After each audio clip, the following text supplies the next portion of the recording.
Namaskar viewers, hello and welcome to Sansad TV. I'm Teena Jha, you're watching Perspective. On the show today, we are discussing the sustainable harnessing and advancement of nuclear energy for transforming India Bill 2025, which received approval from both houses of parliament. This legislation seeks to repeal the Atomic Energy Act of 1962 and the Civil Liability for Nuclear Damage Act of 2010, replacing them with a single comprehensive law aligned with India's present and future energy needs. According to Union Minister of State for Science and Technology, Dr. Jitendra Singh, the objective of the bill is to modernize India's nuclear framework in line with contemporary technological, economic and energy realities, while retaining and strengthening the core safety, security and regulatory safeguards that have been in place since 1962. This bill, which is also now being called Shanti Bill as an acronym, and also lives up to the spirit of the peaceful purposes, because this government has hugely diversified, as it was being mentioned in the earlier question also, for cancer care, for nuclear medicine. And in this bill, we also tend to open it up for research at the other sectors, as far as the private players are concerned. And also the Atomic Energy Regulatory Board, which was a regulatory board, but which has been brought in later on, somewhere in 1980s, early 1980s, by an executive order, is also now being made part of the Act and being given a statutory. The proposed law is closely linked to India's long-term energy and climate goals. It lays down clear provisions for licensing and safety authorization for entities involved in the production or use of nuclear energy, with defined grounds for suspension or cancellation. It also introduces a revised and pragmatic civil liability framework for nuclear damage, provides statutory status to the Atomic Energy Regulatory Board, and also enhances mechanisms related to safety, security, safeguards, quality assurance and emergency preparedness. The bill further proposes the creation of new institutional structures, including an Atomic Energy Redressal Advisory Council, designated claims commissioners and a nuclear damage claims commission for cases involving severe nuclear damage, with the appellate tribunal for electricity acting as the appellate authority. So today we will explore the key provisions of the bill, particularly the safety, security and regulatory safeguards that drew questions and concerns during the parliamentary debate. Joining us are two distinguished guests. I'm pleased to welcome Professor Prasad Prajapati, School of Physical Sciences, Jawaharlal Nehru University, and Professor Suraj Kumar Sinha, Department of Physics, Pondicherry University. Thank you, gentlemen, for joining us on the program and taking out time to join us for this very timely discussion. Professor Prajapati, let's begin the program with your thoughts on what makes this bill necessary at this moment. That's perhaps the most obvious question that everyone is asking. But also, how does it change India's nuclear landscape? Yeah, thank you, Teena Ji. So as we know that our India is a very big country, and if we see by the year of 2047, we are going to be a Viksit Bharat. So our population will go up to 1.6 to 1.7 billion. And in terms of energy requirement, if we see, so our energy requirement is continuously increasing, which may be increased up to 3,500 terawatt hours. So we have to find out some alternate source of energy in addition to the available energy sources. So if we see our large increasing electricity demand, so we should move towards the nuclear energy. And this Shanti bill is one of the bill, I think, which will fulfill the requirement of the Viksit Bharat by 2047. So if we see at present the nuclear energy by which we are getting around only 3% of the energy, which is not sufficient one. So our target is to increase the renewable energy capacity by 1.8 terawatt by 2047, and the nuclear capacity, which should be increased up to 100 gigawatt by 2047. So this can be done.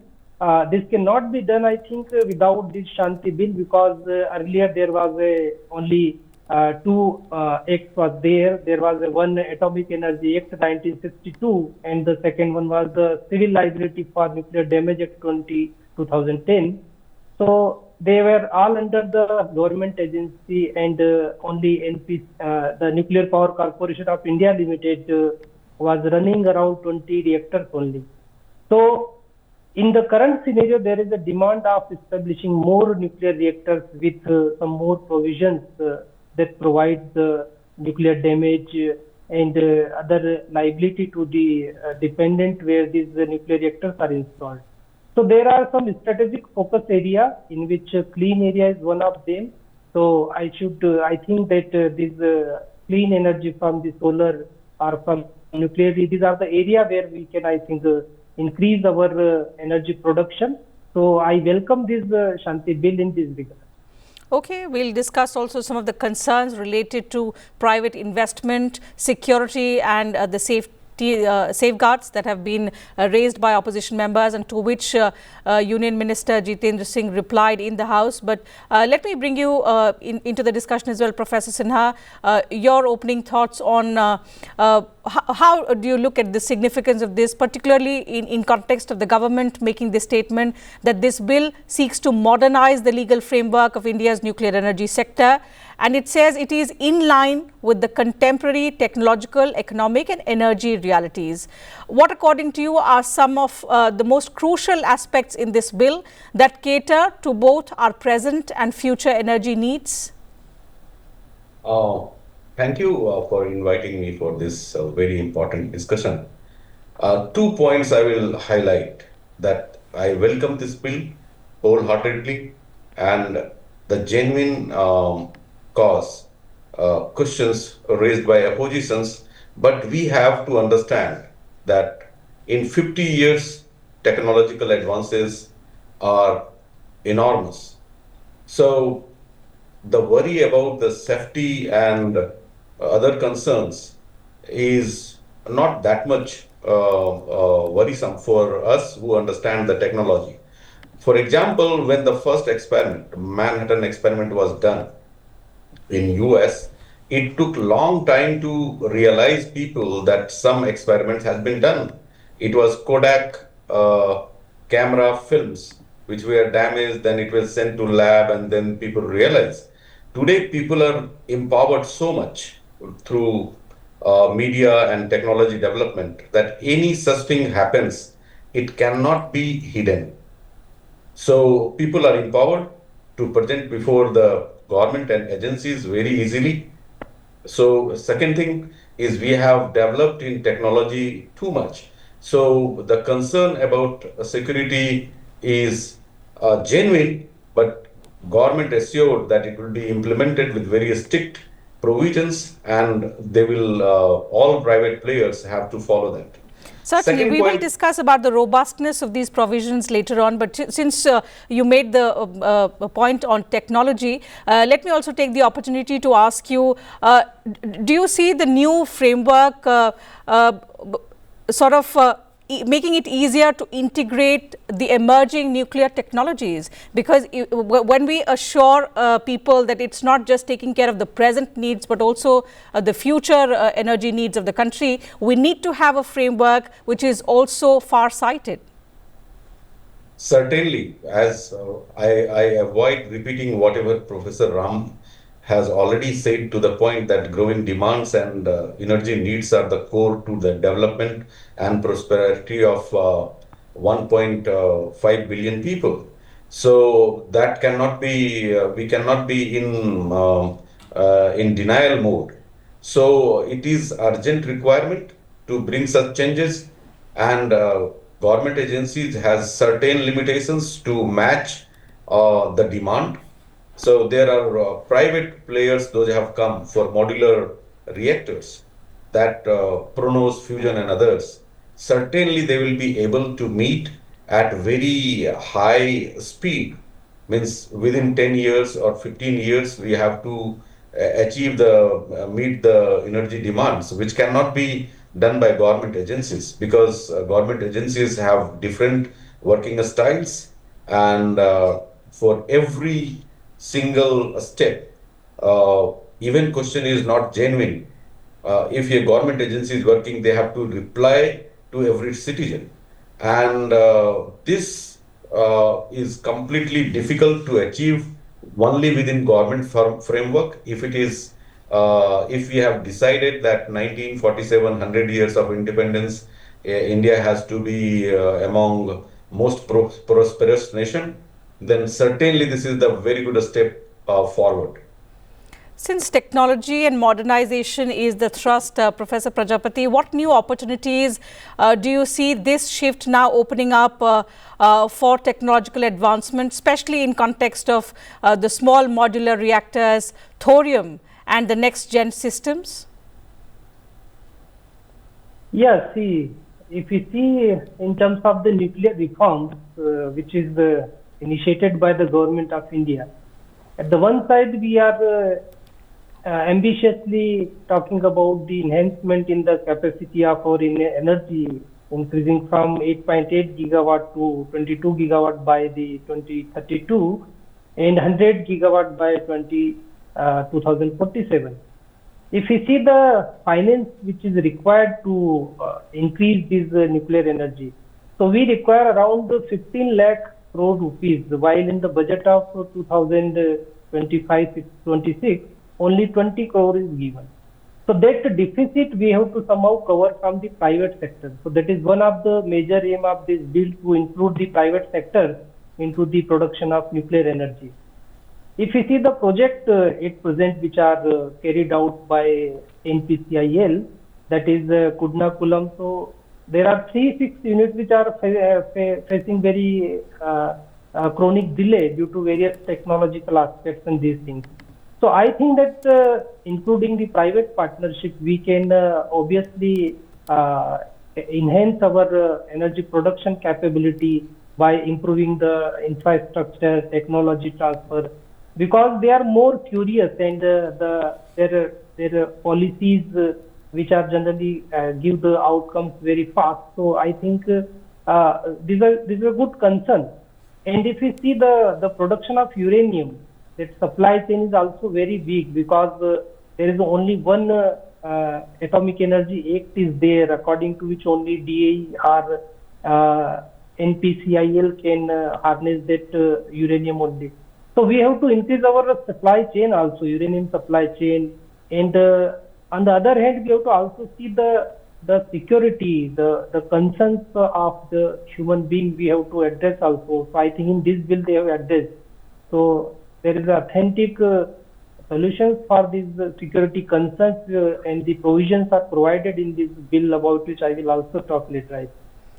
Coming now to one of the areas where concern has been cited, that the sector has been opened up to the private sector. Professor Sinha, to you. So while we've opened up for investment, that there will be more opportunities for private players, the government maintains that the safety norms, the security controls remain firmly under government oversight. From Definitely. a practical perspective, tell us and our viewers, how robust are these provisions? Certainly, these provisions are very robust by the government, and agencies will take care if any of these private players are compromising with the safety and security, and that certainly will be taken care. I would like to highlight one of the problems, that if only one player is in India, then obstructing by different means to achieving our goal or technological achievements is very easy. So if they are open to various players, various agencies, and various private partners are there, then it becomes easier to achieve and difficult to obstruct the technological achievement by external players. That's right. So in that sense, it is very, very important. And technical aspects, we can discuss about that. What points I have said, I am not disclosing completely.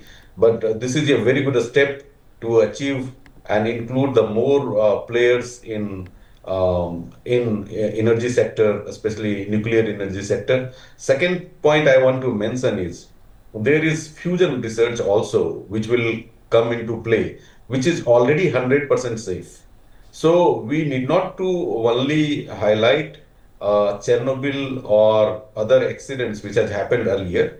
We have to be looking into that, what accidents has happened and what are the possibilities of safety issues. We must be careful, but we also look forward with the achievements in technology and safety in the nuclear research sector and nuclear power sectors. Absolutely. That has been the biggest intent. The fact that the regulatory structure that had existed all this while has been upgraded. We've opened up this sector.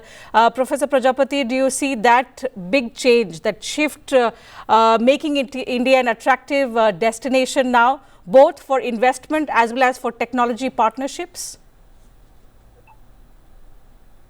Yeah, if we see in terms of the statutory status, so definitely this bill is going to give full accountability to the Atomic Energy Regulatory Board. So there are some provisions in this bill by which the full accountability is given by the Parliament to the AERB.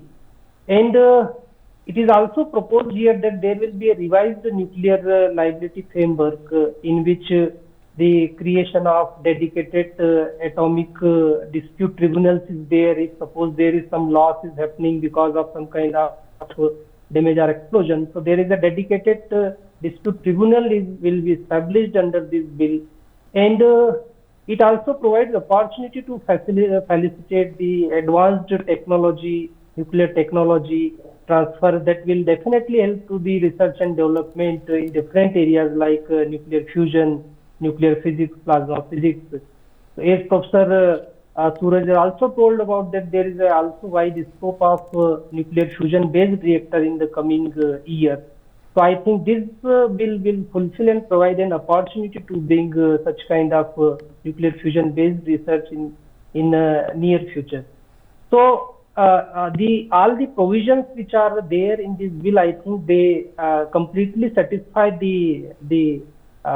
all the stakeholders, and they are addressed by the Honorable Minister of Science and Technology, Dr. Jiten Singh also.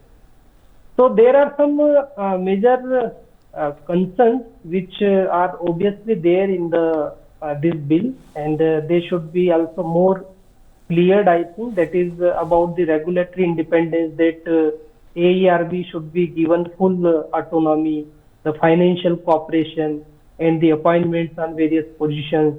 And then there should be also an effort should be made to build a public trust through the transparency process. So these are some common concerns about which I think government will work when this bill will come into the process.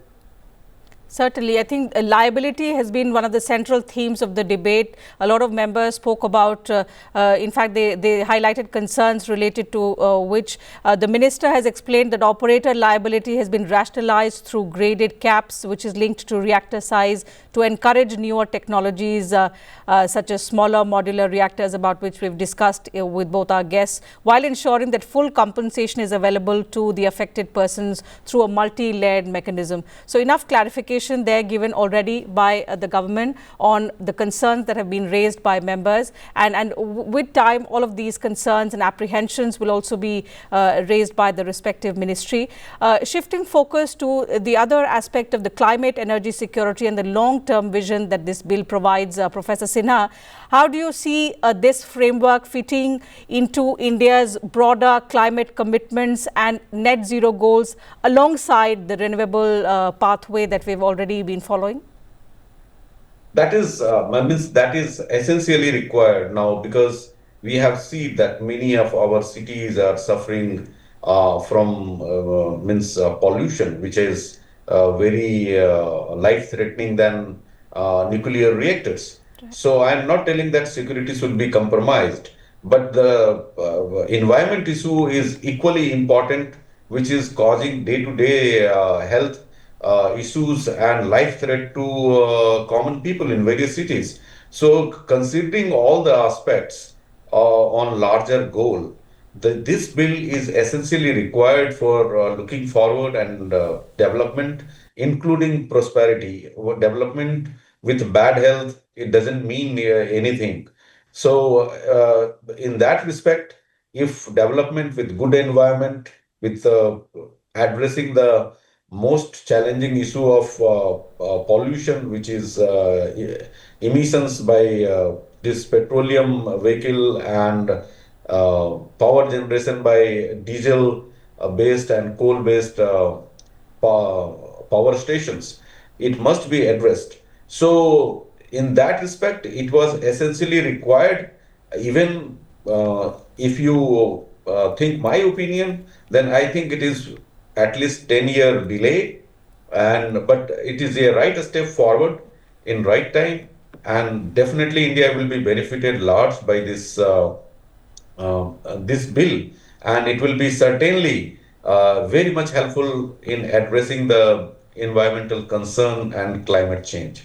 Okay, Professor Prajapati, so as we've already discussed in the program, both of you have highlighted that this particular bill has many provisions which reshape India's nuclear roadmap, at least for the next few decades, as the technological and energy needs evolve.